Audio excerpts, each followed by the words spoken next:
বাংলাদেশের বর্তমান অন্তর্বর্তীকালীন সরকার যে কয়েকটি কমিশন গঠন করেছেন তার মধ্যে একটি ছিল সংবিধান সংস্কার কমিশন। এবং এই কমিশন থেকে বাংলাদেশের বিভিন্ন প্ল্যাটফর্ম, বিভিন্ন সংস্থা বা ব্যক্তির কাছে সংবিধান সংস্কারের জন্য কিছু প্রস্তাব চাওয়া হয়েছিল।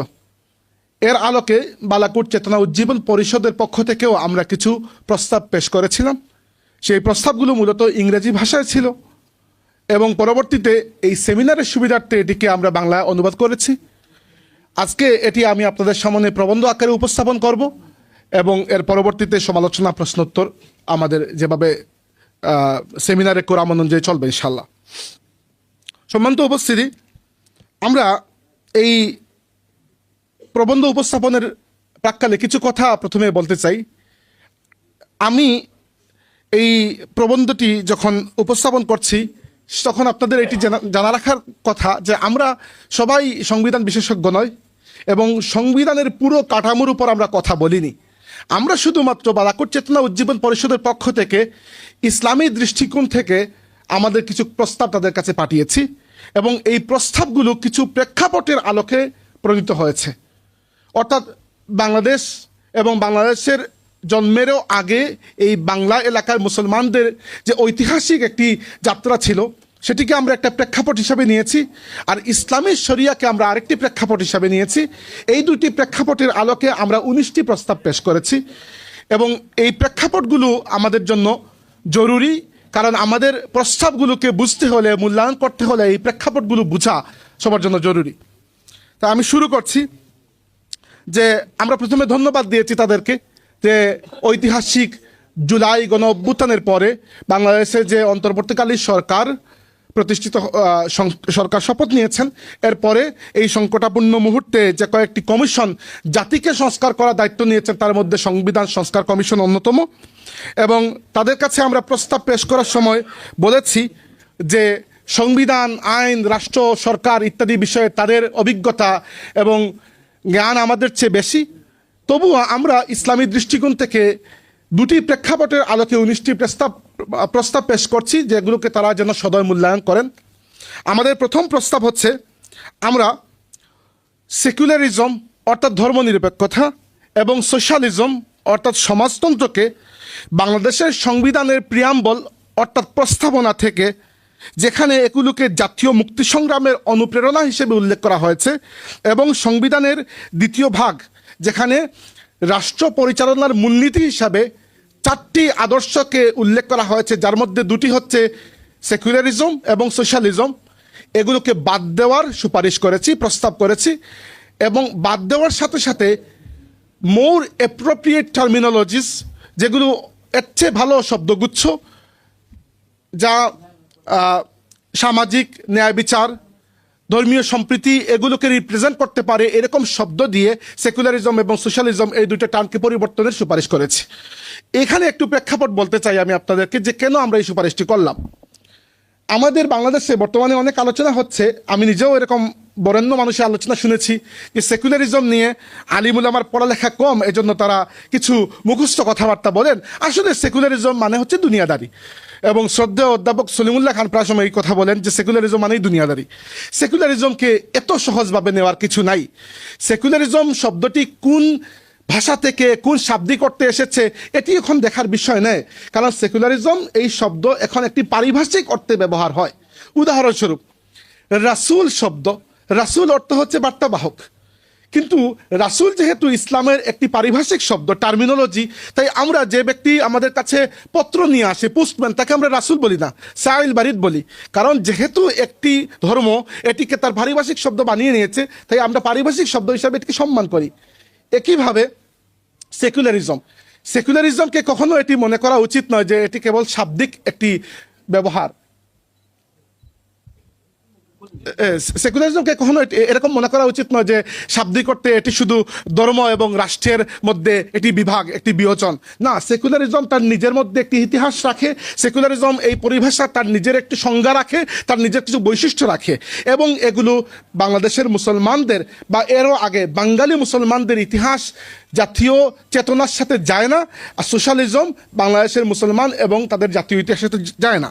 আমরা এখানে উল্লেখ করেছি যে বাংলাদেশের রাজনৈতিক প্রেক্ষাপট সবসময় ধর্ম এবং রাজনীতির মধ্যে একটা জটিল সমীকরণ নিয়ে একটা ঝগড়া সবসময় লেগেই থাকে, এবং বাংলাদেশের রাজনীতিতে যে কিছু ডমিনেন্ট ন্যারেটিভ রয়েছে সেই ডমিনেন্ট নেগেটিভগুলো দাবি করে যে বাংলাদেশ রাষ্ট্রটি যে কয়েকটি আদর্শের উপর প্রতিষ্ঠিত হয়েছিল তার মধ্যে একটি হচ্ছে ধর্মনিরপেক্ষতা, একটি হচ্ছে সোশ্যালিজম।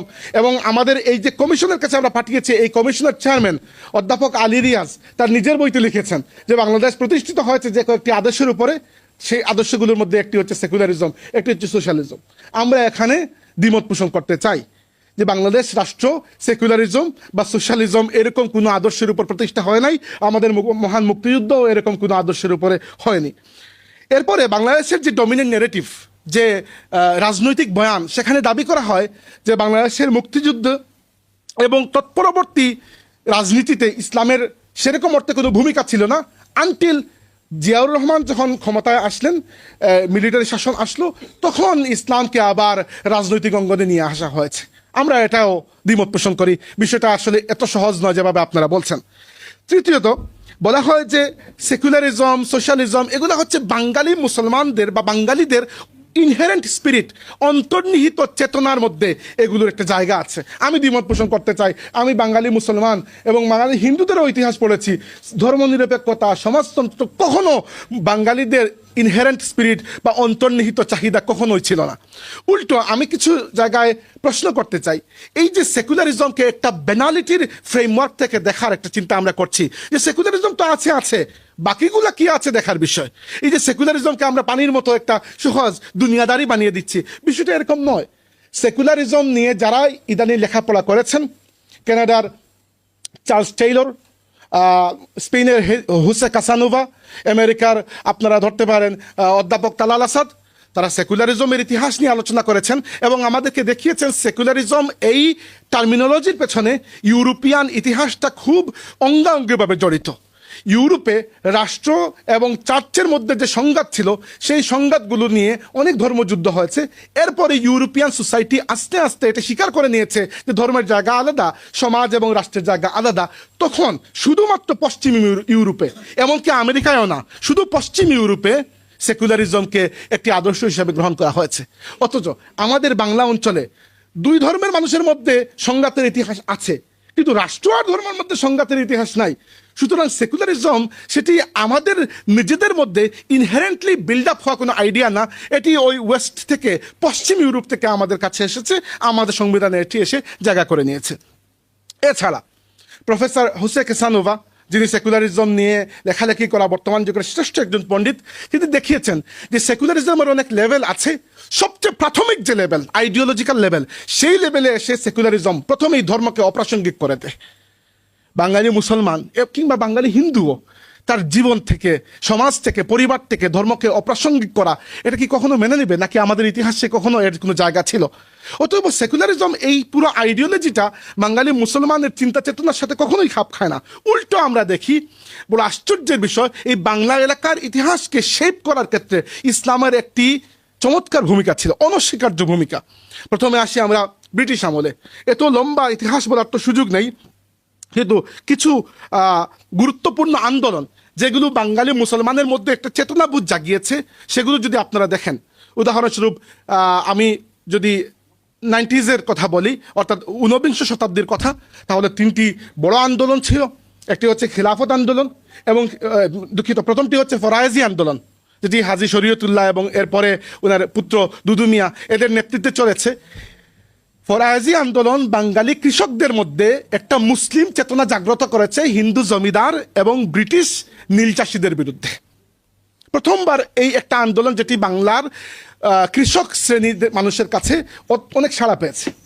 দ্বিতীয়ত সবচেয়ে বড় আন্দোলন আমার কাছে যেটি গুরুত্বপূর্ণ, সেটা হচ্ছে তরিকায়ে মোহাম্মদিয়া।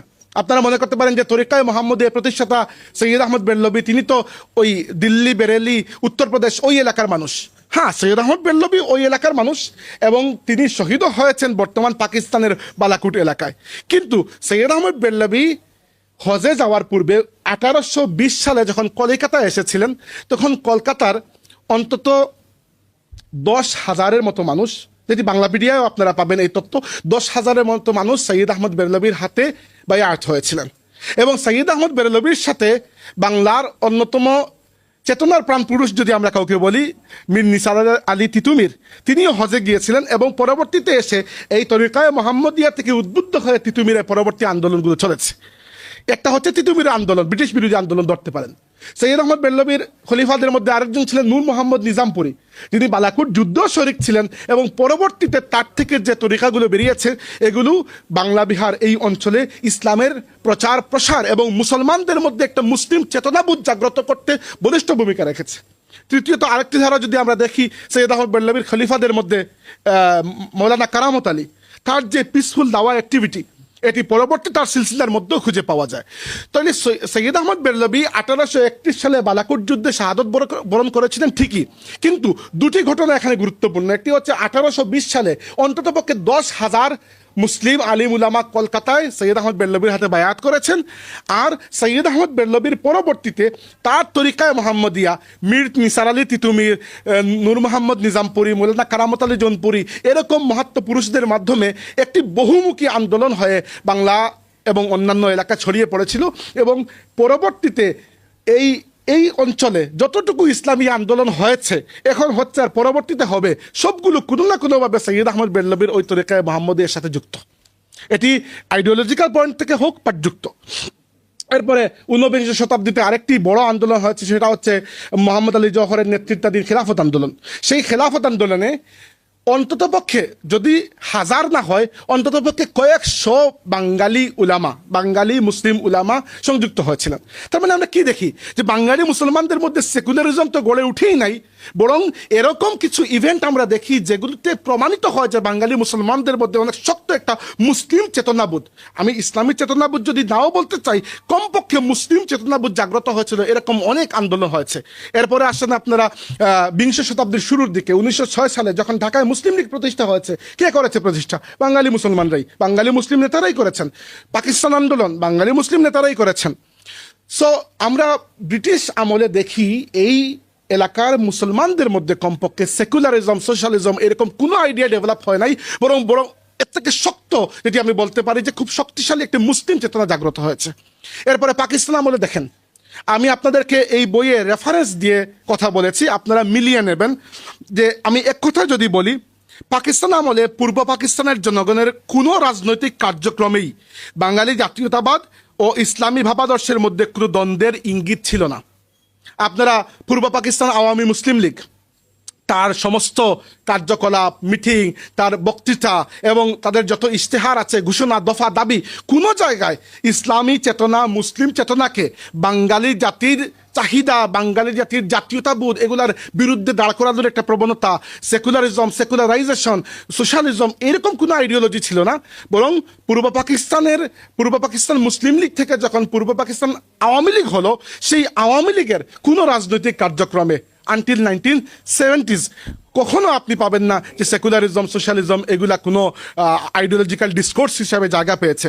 এরপরে সবচেয়ে আশ্চর্যের বিষয় হচ্ছে যুক্তফ্রন্টের নির্বাচন, যেটি 1952 ভাষা আন্দোলনের পরেই প্রথম নির্বাচন ছিল এবং এই নির্বাচনের মাধ্যমে বোঝা গিয়েছিল যে বাঙালি জাতির মধ্যে একটা নতুন জাতীয়তাবোধ জাগ্রত হয়েছে। মুসলিম লীগের প্রায় খতম হয়ে গিয়েছিল মুসলিম লীগ বাংলা এলাকা থেকে।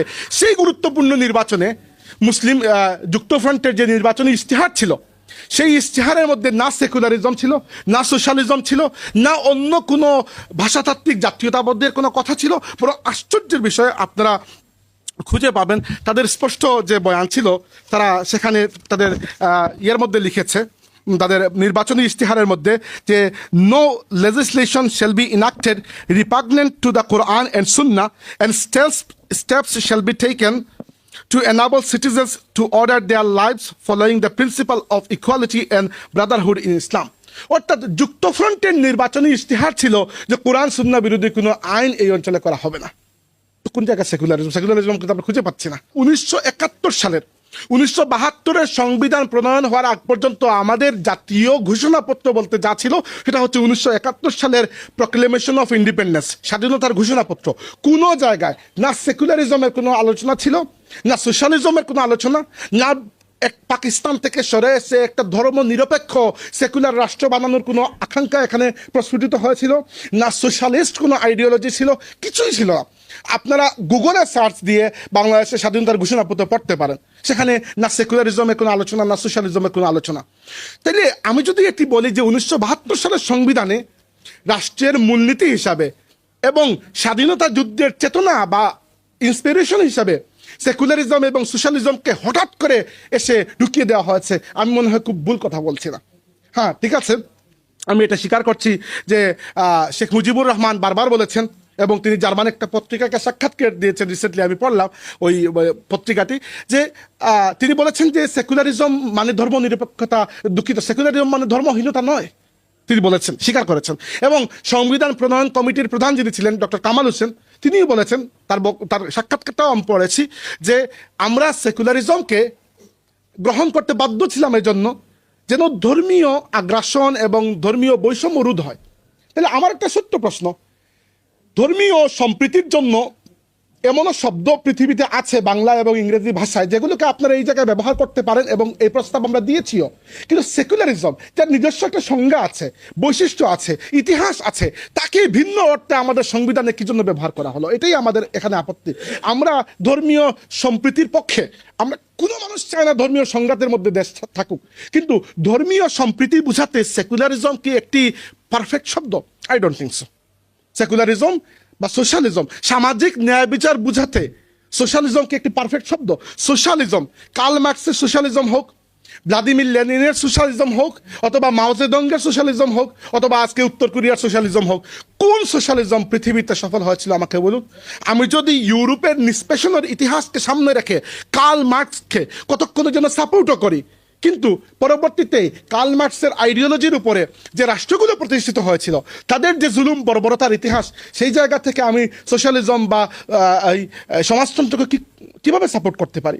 সো বাঙালি মুসলমানের চেতনার মধ্যে না কখনো সেকুলারিজম ছিল, না কখনো সোশ্যালিজম ছিল, বরং আমরা দেখেছি, যদিও শেখ মুজিবুর রহমান এটিকে করার চেষ্টা করেছেন, ব্যাখ্যা করার চেষ্টা করেছেন যে সেকুলারিজম মানে আমরা ধর্মহীনতা বুঝাচ্ছি না, কিন্তু বাংলাদেশে বারবার কোন সরকারের আমলে আর কোন সরকারের আমলে নয়, এই হিসাবটুকু বাদ দিয়ে আপাতত আমরা মোটা দাগে বলছি, বাংলাদেশে বারবার আমরা অনেক আগ্রাসী ধর্ম নিরপেক্ষীকরণ দেখেছি, অনেক আগ্রাসী ডি ইসলামাইজেশন দেখেছি, বাংলাদেশে এমনও ডি ইসলামাইজেশন দেখেছি যাকে আমরা প্রফেসর হাতিম বাজিয়ানের একটি টার্মিনোলজি আছে যে ইসলামোফোবিয়া ইন মুসলিম স্টেটস, এর সাথে আমরা তুলনা করতে পারি। হ্যাঁ, আমরা আল্লাহ শুকরিয়া আদায় করছি যে বাংলাদেশে কেমালিজমের মতো সেকুলারিজম কখনো আসে নাই, লাইসিটের মতো সেকুলারিজম কখনো আসে নাই, কিন্তু সেকুলারিজমের বৈশিষ্ট্য হচ্ছে সে তার যাত্রা শুরু করে ধর্মীয় সম্প্রীতির নামে, আর পরবর্তীতে যেতে যেতে কামাল আতাতুর্কের কেমালিজম পর্যন্ত চলে যায়। এজন্য আমাদের যে স্পষ্ট দাবি হচ্ছে, বাংলাদেশের সংবিধানের মূলনীতি, দুঃখিত, বাংলাদেশের সংবিধানের প্রস্তাবনা যেখানে সেকুলারিজম এবং সোশ্যালিজমকে আমাদের স্বাধীনতা সংগ্রামের মোটিভেশন বা ইন্সপিরেশন হিসেবে দেখানো হয়েছে, সেটি ভুল। এগুলোকে বাদ দিন, এবং আমাদের সংবিধানের দ্বিতীয় অংশে যেখানে রাষ্ট্র পরিচালনার মূলনীতি হিসাবে সেকুলারিজম এবং সোশ্যালিজমকে রাখা হয়েছে, এগুলো বাদ দিন। বাদ দিয়ে এর পরিবর্তে ধর্মীয় সম্প্রীতিকে বুঝায় এরকম কোনো পারফেক্ট শব্দ এবং সামাজিক ন্যায় বিচারকে বুঝায় এরকম কোনো পারফেক্ট শব্দ দিয়ে ওগুলোকে সাবস্টিটিউট করুন। আমরা বলছি না যে সেকুলারিজম সরিয়ে আপনারা ধর্মীয় সংঘাত নিয়ে আসুন, না, অবশ্যই না, কে চায়, কিন্তু সেকুলারিজম তার নিজের একটি অর্থ, একটি উদ্দেশ্য রাখে। সেকুলারিজমকে প্রফেসর সলিমুল্লাহ খান প্রায় বলেন, সেকুলারিজম মানেই দুনিয়াদারি। সেকুলারিজম মানে দুনিয়াদারি নয়। সেকুলারিজম সবসময় সে তার নিজের একটি জীবন ব্যবস্থা রয়েছে, এই জীবন ব্যবস্থার মধ্যে কিছু আদর্শকে সে গ্রহণযোগ্য করে তুলে আর কিছু আদর্শকে সে অগ্রহণযোগ্য করে তুলে। এজন্য সেকুলারিজম যখন আপনি নিয়ে আসবেন, তখন অটোমেটিক্যালি আপনার পুরো জীবন ব্যবস্থাটা ওই আইডিওলজির পেছনে পেছনে ছুটবে। সে যেটিকে, সে ধর্মের যতটুকুকে কবুল করবে ততটুকু ইসলাম থাকবে, আর যতটুকুকে কবুল করবে না ততটুকু পলিটিক্যাল ইসলাম হয়ে যাবে। এবার আমরা 2 নম্বর প্রস্তাবে যাচ্ছি। আমাদের প্রথম প্রস্তাব আপনার কাছে নিশ্চয়ই ক্লিয়ার, অন্য কোনো প্রস্তাব নিয়ে এত লম্বা কনটেক্সট আমি বলবো না। এটা বলেছি এই জন্য এখানে হিস্টোরিক্যাল কিছু ভুল বুঝাবুঝি, নেরেটিভের কিছু ভুল বুঝাবুঝি ছিল। তো আমাদের প্রথম প্রস্তাব হচ্ছে সেকুলারিজম এবং সোশ্যালিজমকে পরিবর্তন করে অধিক উপযোগী শব্দগুচ্ছ দিয়ে এগুলোকে যেন সাবস্টিটিউট করা হয় সংবিধানের প্রিয়াম্বল এবং সংবিধানের দ্বিতীয় অংশ থেকে। আমাদের 2 নম্বর, 3 নম্বর, 4 নম্বর প্রস্তাব এখন পড়ছি আমরা। আমাদের 2 নম্বর প্রস্তাব ছিল আমাদের আচ্ছা, পৃষ্ঠার নাম্বার হচ্ছে 9, আপনারা ধরতে পারেন যদি চান। আমরা সংবিধানের প্রস্তাবনায় সংবিধানের প্রস্তাবনায় মহান সর্বশক্তিমান আল্লাহর নিরঙ্কুশ সার্বভৌমত্বকে আনুষ্ঠানিক স্বীকৃতি দেওয়ার দাবি করেছে, অর্থাৎ অ্যাবসোলুট সভরেন্টি অফ অলমাইটি আল্লাহ, এটিকে সংবিধানের প্রস্তাবনা, যেখানে সংবিধানের ঘোষণাপত্র, এটা জাতির নিজের ঘোষণা করছে, সেখানে স্বীকৃতি দেওয়ার কথা বলছি। এবং এটা কোনো অভূতপূর্ব কথা নয় যে আমরাই প্রথম বলেছি। পৃথিবীতে মুসলিম দেশগুলোর মধ্যে মৌরিতানিয়া, পাকিস্তান, অন্যান্য দেশ এবং খ্রিস্টান সংখ্যাগরিষ্ঠ রাষ্ট্রগুলোর মধ্যে আয়ারল্যান্ড, কানাডা এবং অস্ট্রেলিয়ার মতো রাষ্ট্রগুলোর সংবিধানে কোনো না কোনো ঐশ্বরিক ধর্মকে অথবা ঐশ্বরিক এন্টিটিকে তাদের সুপ্রিম সভরেন্টি হিসাবে স্বীকার করা হয়েছে। সো আমরা কোনো অভূতপূর্ব কথা বলছি না, বরং এটি পৃথিবীর অন্যান্য সংবিধানের মধ্যেও ছিল। তৃতীয় প্রস্তাব হচ্ছে, আমরা ইসলামকে, যেখানে আমাদের সংবিধানে যেখানে ইসলামকে প্রথম ভাগে রাষ্ট্রধর্ম হিসাবে স্বীকৃতি দেওয়া হয়েছে, সেটিকে বহাল রাখার প্রস্তাব দিয়েছি। এবং একই সাথে সংবিধানের প্রস্তাবনা অর্থাৎ প্রিয়াম্বলের মধ্যে ইসলামকে নৈতিক দিক নির্দেশনার ভিত্তি বা ফাউন্ডেশন ফর মোরাল গাইডেন্স হিসাবে অন্তর্ভুক্ত করার দাবি করেছি। এবং এটিও কোনো নতুন কিছু নয়, আপনারা খুঁজে দেখতে পারেন মুসলিম দেশগুলোর মধ্যে মালয়েশিয়া, তিউনিসিয়া এবং খ্রিস্টান সংখ্যাগরিষ্ঠ দেশগুলোর মধ্যে ডেনমার্ক, নরওয়ে এবং আইসল্যান্ডের মতো দেশেও তাদের সংবিধানে কোনো না কোনো ধর্মকে রাষ্ট্রধর্ম হিসাবে স্বীকৃতি দেওয়া হয়েছে। তার মানে এই নয় যে কানাডায় অন্য কোনো মানুষ ধর্ম পালন করতে পারে না, পারে, অবশ্যই পারে। এবং আমরা একই সাথে বলেছি যে হিন্দু, বৌদ্ধ, খ্রিস্টান এবং অন্যান্য ধর্মের অনুসারী যারা তাদের ধর্মীয় ঐতিহ্য যেন স্বাধীনভাবে পালন করতে পারে, সেই সুযোগটা বাংলাদেশের সংবিধান যেন নিশ্চিত করে। তাইলে আমাদের তৃতীয় প্রস্তাব হচ্ছে ইসলামকে রাষ্ট্রধর্ম হিসাবে বহাল রাখা এবং একই সাথে সংবিধানের প্রস্তাবনায় ইসলামকে নৈতিক আদর্শ বা নৈতিক মানদণ্ডের ভিত্তি হিসাবে স্বীকৃতি দেওয়া। চতুর্থ প্রস্তাব হচ্ছে, আমরা সংবিধানে এমন একটি প্রভিশন, এমন একটি বিধান অন্তর্ভুক্ত করার দাবি করেছি যাতে স্পষ্টভাবে উল্লেখ থাকে যে বাংলাদেশের কোনো সরকারি কোরআন সুন্নাহ বিরোধী কোনো আইন যেন না করে। এটি আমাদের স্পষ্ট কথা যে আমাদের সংবিধানে এরকম প্রভিশন থাকবে যেন বাংলাদেশের পরবর্তী কোনো লেজিসলেশন বা কোনো জুডিশিয়াল ডিসিশন ইভেন তৈরি না হয় যেটি কোরআন এবং সুন্নাহর সরাসরি কন্ট্রাডিক্টরি। এই তিনটি প্রস্তাবের প্রেক্ষাপট একটু সংক্ষেপে আলোচনা করতে চাই, কিন্তু আমি 5 মিনিটের বেশি নেব না ইনশাল্লাহ। সেটা হচ্ছে, এই প্রস্তাবগুলো আমরা কোন জায়গা থেকে দিলাম? এই প্রস্তাবগুলো দিয়েছি আমরা ইসলামী শরিয়ার প্রেক্ষাপট থেকে। এজন্য যাদের কাছে আমরা প্রস্তাব দিচ্ছি, আপনারা মনে রাখতে হবে যে আমাদের সংবিধান সংস্কার যে কমিশন হয়েছে, সেখানে সিনিয়র আলিমুল আমার উপস্থিতি রাখা হয় নাই, মূলত সংবিধান বিশেষজ্ঞ, আইনজ্ঞ, তাদের কাছে আমরা প্রস্তাব দিচ্ছি। যেহেতু আমরা ইসলামের দৃষ্টিকোণ থেকে প্রস্তাব দিচ্ছি, তাই ইসলামী শরিয়াকে কিভাবে তারা বুঝতে পারে এবং আইন প্রণয়নের ক্ষেত্রে ইসলামী শরিয়াকে কিভাবে তারা ব্যাখ্যা করতে পারে, সেই কাঠামোটাও আমরা তাদেরকে বানিয়ে দিয়েছি। আমরা বলেছি যে বড় দুঃখজনকভাবে অজ্ঞতাবশত কিছু মানুষ মনে করে যে ইসলামী শরিয়া হচ্ছে চুরের হাত কাটা টাইপের কিছু আইন এবং ওইগুলার সমষ্টি। কিন্তু ইসলামী শরিয়া কেবল কিছু দণ্ডবিধির সমষ্টি নয়। ইসলামী শরিয়া মানে পুরো দিন ইসলাম। এর মধ্যে আকাইদ রয়েছে, এর মধ্যে আহকাম রয়েছে, এর মধ্যে আখলাক রয়েছে। ইসলামী শরিয়া ততটুকুকেই কাভার করে যতটুকুকে দিন ইসলাম কাভার করে। সো ইসলামী শরিয়তের সংজ্ঞা কি? ইসলামী শরিয়তের সংজ্ঞা হচ্ছে আল্লাহ তার বান্দাদের জন্য যে সকল বিধিবিধান দিয়েছে সবই হচ্ছে শরিয়া। এবং এজন্য ইমাম কুরতুবী বলেছেন শরিয়া হচ্ছে নাজাতের পথ। এবং শরিয়ার সংজ্ঞা দেওয়ার পরে একটু বৈশিষ্ট্য বলতে চাই যে হাফিজ ইবনুল কাইয়িম, একজন 1300 শতাব্দীর ইসলামী ফকি, তিনি বলেছেন যে ইসলামী শরিয়া তার ভিত্তির উপর প্রতিষ্ঠিত, সেই ভিত্তিটা হচ্ছে 4টা। একটা হচ্ছে আদল বা ন্যায় বিচার, জাস্টিস, আরেকটা হচ্ছে রাহমা অর্থাৎ দয়া, আরেকটি হচ্ছে মাসলাহা অর্থাৎ সার্বিক জনকল্যাণ, আর আরেকটি হচ্ছে হিকমা অর্থাৎ প্রজ্ঞা।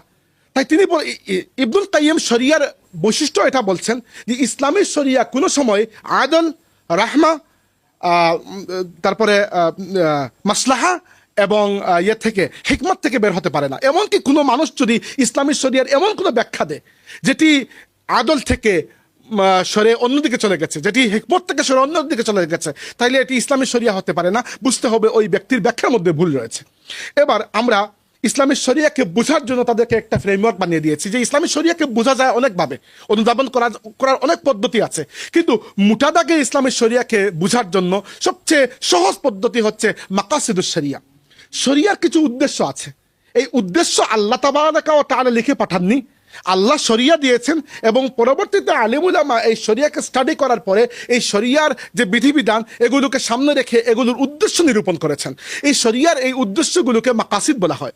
ইসলামী শরিয়ার অনেকগুলো মাকাসিদ বা উদ্দেশ্য রয়েছে যেগুলোকে শরিয়া সার্ভ করতে চায়। তার মধ্যে প্রথম বা প্রধান মাকাসিদ যেটিকে আমরা বলতে পারি সেটা হচ্ছে দরুরিয়াত, এবং এর মধ্যে 5টি উদ্দেশ্য আছে। এর মধ্যে একটি ইসলামী শরিয়ার একটি মৌলিক উদ্দেশ্য হচ্ছে দিন রক্ষা করা, ইসলামকে রক্ষা করা।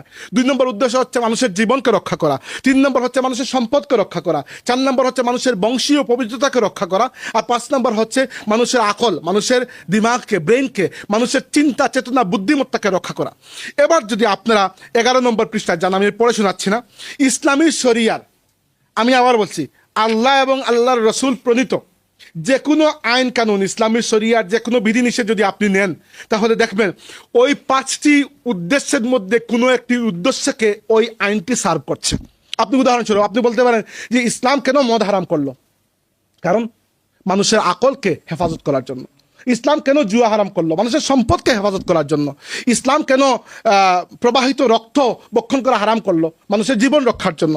ইসলাম কেন বিবাহকে উৎসাহ প্রদান করে? বংশ রক্ষার জন্য। ইসলাম কেন এলজিবিটিকে ক্রিমিনালাইজ করে? কারণ মানুষের বংশীয় পবিত্রতা রক্ষার জন্য। এরকম ইসলামী শরিয়ার যে নিয়মে আপনি ধরবেন দেখবেন আপনি যে ওই 5টির মধ্যে বা আরও আছে, ওই 5টি হচ্ছে প্রধান, এরপরে আরও আছে। এই 5টির মধ্যে, এই মাকাসিদগুলোর মধ্যে কোনো একটা মাকসাদ ইসলামী শরিয়ার ওই আইন সার্ভ করছে। তাইলে আমরা তাদেরকে যেটা বলতে যাচ্ছি, আমাদের সংবিধান কমিশনকে, যে আপনারা মনে করতে পারেন যে ইসলামী আইন, এই সেকুলার নেশন স্টেটের মধ্যে ইসলামী আইন আমরা কিভাবে বাস্তবায়ন করব। আপনি ইসলামী শরিয়াকে যদি তার মাকাসিদের দৃষ্টিকোণ থেকে দেখেন তাহলে ইসলামী শরিয়াকে সর্বোচ্চ পর্যায়ে আমাদের সংবিধানে এবং পরবর্তীতে স্টেট ক্রাফটের মধ্যে ঢুকানো কোনো কঠিন বিষয় না। মানুষের জীবন রক্ষা হয় এরকম যে আইন আপনি করবেন সেটি ইসলামী শরিয়ার সাথে সামঞ্জস্যপূর্ণ, কারণ এটি ইসলামী শরিয়ার মাকাসিদগুলোর মধ্যে একটি মাকসাদকে সার্ভ করছে। আপনি মানুষের সম্পদ রক্ষার জন্য যে আইন করবেন সেটি ইসলামী আইন না হলেও ইসলামী শরিয়ার সাথে সামঞ্জস্যপূর্ণতার সন্দেহ নাই, কারণ এটি ইসলামী শরিয়ার মাকাসিদগুলোর মধ্যে একটি মাকসাদকে সার্ভ করছে। এরকম আমরা তাদেরকে বুঝিয়ে দিয়েছি এবং বলেছি যে ইসলামী শরিয়া যদিও মূলত ব্যক্তিকেন্দ্রিক কথাবার্তা বলে ব্যক্তির ইসলাহের জন্য, কিন্তু জাতিগত সমষ্টিগত বিষয়েও ইসলামী শরিয়া আমাদেরকে মূলনীতি দিয়েছে।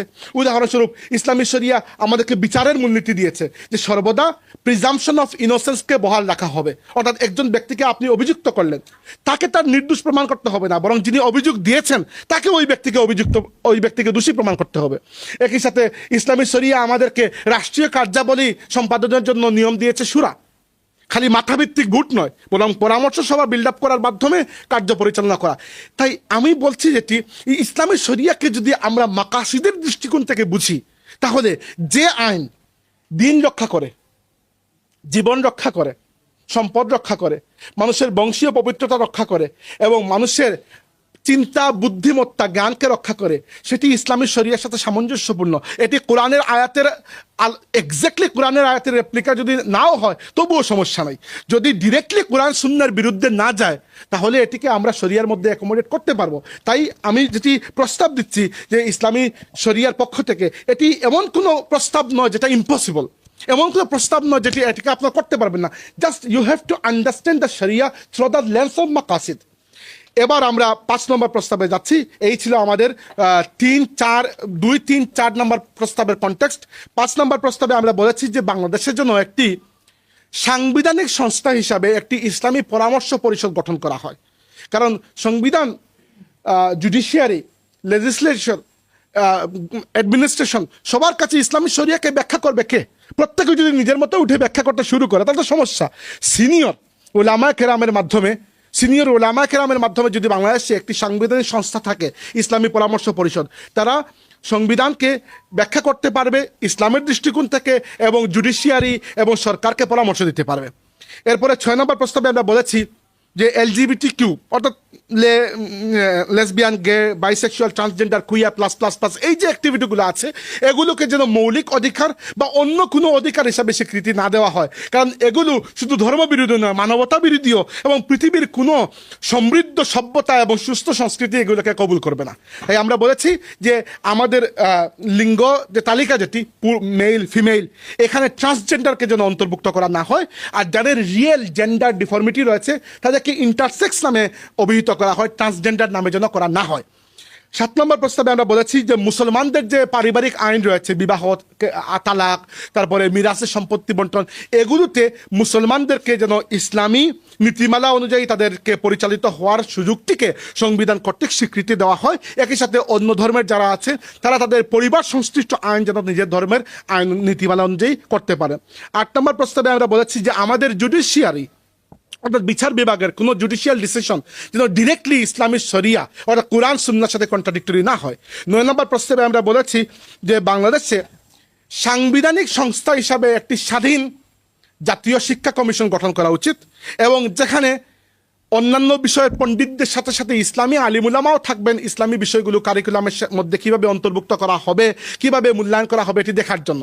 আমি শিক্ষা সংস্কার কমিশন বলছি না, আমি বলছি জাতীয় শিক্ষা কমিশন। অর্থাৎ আমাদের দেশে জাতীয় শিক্ষা কমিশন নাই, পৃথিবীর অনেক দেশে রয়েছে, আমেরিকায় রয়েছে, ইন্ডিয়াতে রয়েছে, যেগুলো শিক্ষা কার্যক্রমকে তদারকি করে। আর যেহেতু আমাদের দেশে একটা বিশাল জনগোষ্ঠী মাদ্রাসা পড়ালেখা করেন, এবং তাই আমাদেরকে এই শিক্ষা কমিশনের মধ্যে আলিমুলামাকে অন্তর্ভুক্ত করার পরামর্শ আমরা দিয়েছি। 10 নম্বর প্রস্তাবে আমরা বলেছি যে ইসলামী শিক্ষা ও সংস্কৃতির অগ্রগতিকে সহজতর করার জন্য আমাদের সংবিধানে যেন কিছু প্রভিশন রাখা হয়। তার মধ্যে একটি হচ্ছে যে আমাদের শিক্ষা কারিকুলামের প্রত্যেকটি ধাপে মুসলমানদের জন্য ইসলামিক স্টাডিজকে বাধ্যতামূলক করা হয়, এবং অন্যান্য ধর্মের মানুষের জন্য তাদের নিজস্ব ধর্মশিক্ষাকে। দ্বিতীয়ত, বিবাহকে একটি মৌলিক সামাজিক প্রতিষ্ঠান হিসাবে যেন স্বীকৃতি দেওয়া হয়। তৃতীয়ত, শিশু ও পরিবার কল্যাণ এবং জনসমক্ষে অশালীনতা রোধে যেন ইসলামী নীতিমালার সাথে সামঞ্জস্যপূর্ণ বিধান প্রণয়ন করা হয়। যে আমাদের সংবিধানের 77 নম্বর অনুচ্ছেদ যেখানে ন্যায়পালয়ের কার্যালয়ের কথা বলা হয়েছে, দেওয়ান আল মুহতাসিব, আমি দেওয়ান আল মুহতাসিব শব্দটা ইচ্ছা করে উল্লেখ করেছি কারণ এই শব্দটা আমিরুল মুমিনিন উমর ইবনে খাত্তাব রাদিয়াল্লাহু আনহু প্রণীত, এটি প্রথমে তিনিই শুরু করেছিলেন। আমাদের ওই ন্যায়পালয়ের কার্যালয়কে যেন কার্যকর করা হয়, এখানে এটি আছে কিন্তু এটি কার্যকর নয়, এটাকে যদি কার্যকর করা হয় তাহলে প্রশাসনিক পর্যায়ে যে কোনো বিচার তিনি খুব দ্রুত ওই কার্যালয়ের মাধ্যমে করা সম্ভব হবে। 13 নম্বর প্রস্তাবে আমরা বলেছি খুবই গুরুত্বপূর্ণ যে বাক স্বাধীনতা এবং ভাব প্রকাশের স্বাধীনতাকে নিশ্চিত করার পাশাপাশি এটিকেও যেন নিশ্চিত করা হয় যে কোনো ধর্ম বা কোনো ধর্মীয় গোষ্ঠীর বিরুদ্ধে ইচ্ছাকৃত উস্কানি বা উদ্দেশ্যমূলক বৈরিতার বক্তৃতা যেন কেউ বা কোনো কাজ যেন কেউ না করে, এবং একই সাথে নিশ্চিত যেন করা হয় এটি যে কোনো একাডেমিক আলোচনা, একাডেমিক সমালোচনা কে রহিত করার জন্য এই আইনকে কেউ যেন আবার অপব্যবহার না করতে পারে। বাংলাদেশে দুইটাই সমস্যা, এটা হচ্ছে এদিকে গেলে দেখা যাবে যদি এরকম কোনো বিধান না থাকে তাহলে কোনো নির্দিষ্ট ধর্মকে কেন্দ্র করে কেউ ইচ্ছাকৃত উস্কানিমূলক বক্তব্য দিচ্ছে, আবার দেখা যাবে এরকম কোনো আইন যদি থাকে তাহলে ওই আইনকে কেউ ব্যবহার করছে। আমাদের সংবিধানের জন্য ক্লিয়ারলি ডিমার্কেটেড থাকে যে আমাদের ভাব প্রকাশ এবং বাকস্বাধীনতা থাকবে, একই সাথে কোনো ধর্মকে বা কোনো ধর্মীয় জনগোষ্ঠীকে কেউ টার্গেট করে ইচ্ছাকৃত উস্কানিমূলক বক্তব্য না দেয় সে ব্যাপারে স্পষ্ট বিধান যেন আমাদের সংবিধানে অন্তর্ভুক্ত করা হয়। 12 নম্বর প্রস্তাবে আমরা বলেছি যে ইসলামী অর্থনীতি ও শ্রম অধিকার বাস্তবায়নের জন্য যেন পর্যাপ্ত বিধান আমাদের সংবিধানে সংযুক্ত করা হয়। এর মধ্যে সুদমুক্ত ব্যাংকিংয়ের জন্য একটি অবকাঠামো নির্মাণের প্রস্তাব আমরা দিয়েছি, এবং এক্ষেত্রে মালয়েশিয়ার শরিয়া অ্যাডভাইজারি কাউন্সিল, সুদানের যে ইসলামী আর্থিক ব্যবস্থা, বাহরাইনের শরিয়া সম্মত বিনিয়োগ ব্যবস্থা, এগুলোকে উদাহরণ হিসাবে সামনে রেখে আমাদের অর্থনৈতিক একটা নীতি প্রণয়ন করা হোক যাতে বাংলাদেশে ভোক্তাবান্ধব স্বচ্ছ সুদমুক্ত ব্যাংকিং কাঠামোর দিকে আমরা আস্তে আস্তে এগিয়ে যেতে পারি। আমাদের সংবিধানে যদি এটিকে একটি বিধান হিসাবে রাখা হয় যে আমরা ধীরে ধীরে সুদমুক্ত এবং ভোক্তাবান্ধব অর্থনীতির দিকে যাব, তাহলে এরকম কাঠামো প্রণয়ন করা খুব কঠিন নয়। পৃথিবীর অনেক দেশে আছে এবং এখানে আমরা উদাহরণ হিসাবে সেগুলোকে ব্যবহার করেছি, আপনারা পড়ে নিতে পারেন। এরপরে আমরা এই ক্ষেত্রে আরও কিছু কথা বলেছি যেগুলো আপনারা পড়ে নেবেন। 13 নম্বর প্রস্তাবে আমরা যাচ্ছি যে দুঃখিত 14 নম্বর প্রস্তাবে আমরা যাচ্ছি যে সংবিধানে একটি লিগালি বাইন্ডিং আইনি বাধ্যবাধকতামূলক, এবং এরকম শব্দ শুধু আমরা এই একটার ক্ষেত্রে ব্যবহার করেছি, খুবই গুরুত্বপূর্ণ। যে 14 নম্বর প্রস্তাবে বলেছি যে আইনি বাধ্যবাধকতামূলক বিধান যেন অন্তর্ভুক্ত করা হয়, যাতে রাষ্ট্রে বসবাসরত ব্যক্তিদেরকে গুমের বিরুদ্ধে সুরক্ষা এবং আনওয়ারেন্টেড অ্যারেস্টের বিরুদ্ধে সুরক্ষা দেওয়া যায়। কখনো এটি আমরা আর বাংলাদেশে দেখতে চাই না যে মানুষ গুম হচ্ছে, মানুষকে আনওয়ারেন্টেড গ্রেফতার করা হচ্ছে। বাংলাদেশের সংবিধানের জন্য লিগালি বাইন্ডিং, বাংলাদেশের সংবিধানে কিন্তু পুরোটা লিগালি বাইন্ডিং নয়, লিগালি বাইন্ডিং আইনগত বাধ্যবাধকতামূলক এরকম প্রবিধান রাখা হয়, যাতে এই রাষ্ট্রে বসবাসকারী প্রত্যেকটি ব্যক্তি এইরকম বিধানকে ব্যবহার করে সে তার নিজেকে, নিজের পরিবারকে গুম এবং আনওয়ারেন্টেড অ্যারেস্ট থেকে সে নিজেকে সুরক্ষা দিতে পারে। পাশাপাশি আমরা বলেছি আমাদের সংবিধানের 3য় ভাগে অনেক অধিকারের কথা বলা আছে, কিন্তু কিছু অধিকার বাদ পড়ে গেছে, সেগুলো আমরা মৌলিক অধিকার হিসাবে পেতে চাই। একটা হচ্ছে ভোটাধিকার, আমাদের ভোটাধিকার জন্য কখনো নষ্ট না হয়। দ্বিতীয়ত হচ্ছে তথ্য প্রাপ্তির অধিকার, সরকার কোন জায়গায় কি ব্যয় করছে আমি যেন চাইলে তথ্যটা পেতে পারি। তৃতীয়ত শিক্ষার অধিকার, এটি আমাদের মৌলিক অধিকার হিসাবে স্বীকৃতি দেওয়া হোক। চতুর্থ পরিচ্ছন্ন ও স্বাস্থ্যকর পরিবেশের অধিকার। আর এরপরে হচ্ছে ভোক্তা সুরক্ষার অধিকার। 15 নম্বর, আমরা শেষের দিকে চলে আসছি। 15 নম্বর প্রস্তাবে আমরা বলেছি বাংলাদেশে প্রধানমন্ত্রীর যে একক ক্ষমতা সেটিকে কমিয়ে সেমি প্রেসিডেন্সিয়াল একটি সরকার ব্যবস্থার দিকে আমরা যেন যেতে পারি, সংবিধানের জন্য এরকম বিধান থাকে। এবং সেমি প্রেসিডেন্সিয়াল বলতে আমরা এখানে উদাহরণ দিয়েছি ফ্রান্স, পর্তুগাল, ফিনল্যান্ডের মতো দেশগুলো, এখান থেকে আমরা উদাহরণ নিতে পারি। আমরা রাশিয়ার কথা ইচ্ছা করে বলি নাই, কারণ রাশিয়া তো কাগজে কলমে সেমি প্রেসিডেন্সিয়াল, কিন্তু এক ব্যক্তি এখানে ক্ষমতায় বসে আছেন এবং একজনের হাতেই রাষ্ট্রের সর্বময় ক্ষমতা। এই জন্য রাশিয়ার উদাহরণ আমরা ইচ্ছা করে আনিনি, আমরা এনেছি ফ্রান্স, পর্তুগাল এবং ফিনল্যান্ডের উদাহরণ, যেখানে রাষ্ট্রপতি এবং প্রধানমন্ত্রীর মধ্যে ক্ষমতার একটা বিভাজন আছে এবং বাংলাদেশের সংবিধানে ক্লিয়ারলি এগুলো ডিমার্কেট করা থাকবে। উদাহরণস্বরূপ রাষ্ট্রপতি পররাষ্ট্র বিষয় এবং প্রতিরক্ষা দেখলেন, প্রধানমন্ত্রী অর্থনীতি এবং ডোমেস্টিক পলিটিক্স দেখলেন। এইগুলো যদি ক্লিয়ারলি ডিমার্কেটেড থাকে তাহলে ওভারল্যাপিং হবে না এবং চেক অ্যান্ড ব্যালেন্সটা বজায় থাকবে। এরপরের প্রস্তাব 16 নম্বর, আমরা বলেছি যে সংবিধান ক্ষমতার পৃথককরণ ও বিকেন্দ্রীকরণের নীতিগুলোকে শক্তিশালী করবে, যাতে ভারসাম্যপূর্ণ শাসন ও বর্ধিত জবাবদিহিতা নিশ্চিত করা যায়। অর্থাৎ ডিসেন্ট্রালাইজেশন অফ পাওয়ার। বাংলাদেশের সবচেয়ে বড় সমস্যা হচ্ছে ক্ষমতা এমনভাবে কুক্ষিগত হয় কিছু নির্দিষ্ট মানুষ এবং এজেন্সির হাতে, গোষ্ঠীর হাতে, যে এই ক্ষমতার বিকেন্দ্রীকরণ আমরা দেখতে পাই না। আমরা বলেছি ক্ষমতার সর্বোচ্চ বিকেন্দ্রীকরণ, এমনকি আমাদের স্থানীয় প্রশাসনে যেটুকু পাওয়ার এবং অর্থনীতির স্বাধীনতা দেওয়া হয়েছে তাদের কিন্তু এর থেকে বেশি দেওয়া হয়, এবং জবাবদিহিতা নিশ্চিত করার পাশাপাশি চেক অ্যান্ড ব্যালেন্স এবং এই ক্ষমতার ভারসাম্যপূর্ণ প্র্যাকটিস বজায় রাখতে সংবিধানের জন্য আমাদের স্পষ্ট প্রবিধান রাখা হয়। আমাদের সেকেন্ড লাস্ট প্রস্তাব, যে বাংলাদেশের সংবিধানে জাতীয় নির্বাচনকালীন সময় একটি তত্ত্বাবধায়ক বা অন্তর্বর্তীকালীন সরকার ব্যবস্থাকে যেন অন্তর্ভুক্ত করা হয় এবং এর সীমিত ক্ষমতাকে ক্লিয়ারলি ডিমার্কেট করা হয়। এবং এখানে আমরা উদাহরণ হিসাবে নেপালের উদাহরণ দিতে পারি। নেপাল যখন ট্রানজিশনাল পিরিয়ডের মধ্য দিয়ে যাচ্ছিল তারা একটি অন্তর্বর্তীকালীন সরকার গঠন করেছিল, বাংলাদেশে বর্তমানে যেটি আছে। পাকিস্তানে আমরা ওই যে তত্ত্বাবধায়ক সরকারের উদাহরণ পাই। তাই এই যে রকম মডেল থেকে আমরা উৎসাহ নিতে পারি, এবং এই তত্ত্বাবধায়ক বা অন্তর্বর্তীকালীন যে সরকার আসবে তার হাতে এরকম নির্বাচিত সরকারের মতো ক্ষমতা থাকবে না। তার মূল দায়িত্ব থাকবে সংবিধানকে সমুন্নত রাখা এবং একটি সুষ্ঠু নির্বাচন পরিচালনা করা, বাস এতটুকু ডিমার্কেট করা থাকবে।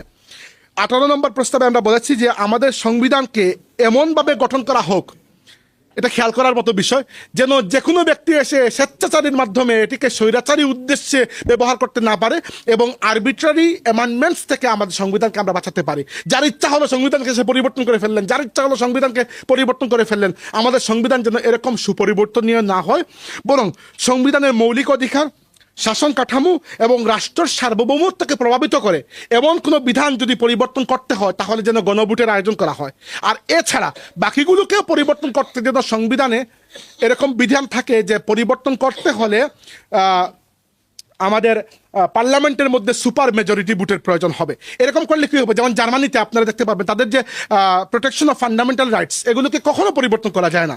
সো আমাদের সংবিধানে কিছু বিষয় থাকবে অপরিবর্তনীয়, যেগুলোকে পরিবর্তন করতে হলে গণভোটের প্রয়োজন পড়বে, আর কিছু বিষয় থাকবে যেগুলোকে পরিবর্তন করতে হলে পার্লামেন্টের সুপার মেজরিটি প্রয়োজন পড়বে, যেন কেউ ইচ্ছা মতো এসে পরিবর্তন করে এটাকে স্বৈরাচারী উদ্দেশ্যে আর ব্যবহার করতে না পারে। আর আমাদের শেষ প্রস্তাব হচ্ছে যে বাংলাদেশ যেন আন্তর্জাতিক শান্তি এবং সমৃদ্ধির প্রতি তার প্রতিশ্রুতিকে, সংহতির প্রতি তার প্রতিশ্রুতিকে বজায় রাখতে গিয়ে কোনো অ্যাপার্থাইড রেজিমের সাথে কোনো সম্পর্ক রক্ষা করা থেকে বিরত থাকে।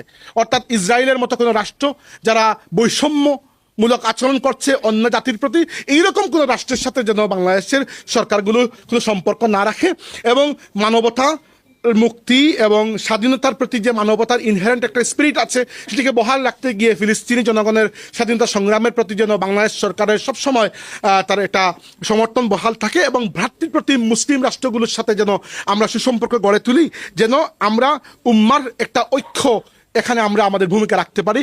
আমাদের সংবিধানের প্রস্তাবনার মধ্যে এখনও কিন্তু বিষয়গুলো আছে, বাংলাদেশের সংবিধানের প্রস্তাবনার মধ্যে এই বিষয়গুলো আছে। আমি বলেছি শুধুমাত্র এগুলোকে যেন বহাল রাখা হয়, যেন বাংলাদেশের মানুষ এবং পরবর্তী সরকারগুলো কোনো বৈষম্যমূলক রাষ্ট্রের সাথে সম্পর্ক না রাখে, আর প্রত্যেকটি জাতির ন্যায়সঙ্গত মুক্তির আন্দোলনকে সমর্থন করে, আর বিশ্ব মুসলিম উম্মার ঐক্য এবং ভ্রাতৃত্বে তার সমৃদ্ধির জন্য, বৃদ্ধির জন্য নিজের ভূমিকাটুকু সে অগ্রণীভাবে পালন করে। এই সেমিনারের সাফল্য কামনা করছি। আসসালামু আলাইকুম রহমতুল্লাহ।